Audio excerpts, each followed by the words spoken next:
السلام عليكم ورحمة الله وبركاته. نحمده ونصلي على رسوله الكريم، أما بعد، فأعوذ بالله من الشيطان الرجيم. بسم الله الرحمن الرحيم. الحمد لله الذي أكمل لنا الدين وأتم علينا النعمة في الدارين، وبعث فينا رسولا منا يتلو علينا آياته ويزكينا ويعلمنا الكتاب والحكمة، وإن كنا من قبل لفي ضلال مبين.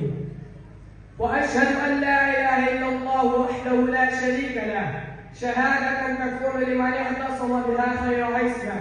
وأشهد أن محمدا عبده ورسوله، أرسله الله للعالمين رحمة، وأنزل عليه الكتاب والحكمة، صلى الله عليه وعلى آله وصحبه وسلم تسليما كثيرا.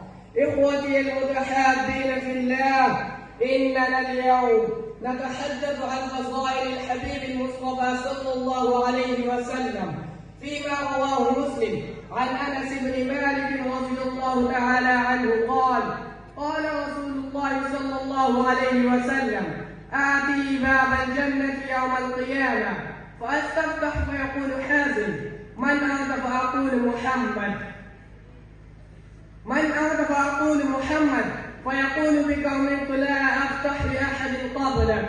وقال رسول الله صلى الله عليه وسلم: أنا أكثر الأنبياء تبعا يوم القيامة، وأنا أول من يقرأ باب الجنة.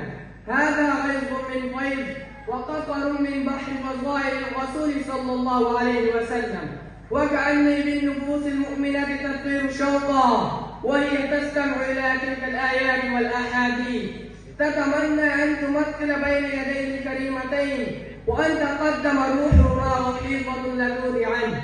وليس عجيبا أن يحب المسلمون نبيهم كل هذا الحب، وهو الذي كان السبب في شرفهم وعزهم وانقاذهم من النار إلى الجنة. وإن محبته صلى الله عليه وسلم من شروط الإيمان، فقد روى البخاري عن أنس رضي الله تعالى عنه قال: قال النبي صلى الله عليه وسلم: أنا أكثر الأنبياء تبعا يوم القيامة، وأنا أول من يقرأ باب الجنة. وقال النبي صلى الله عليه وسلم: لا يؤمن أحدكم حتى أكون أحب إليه من والده وولده والناس أجمعين.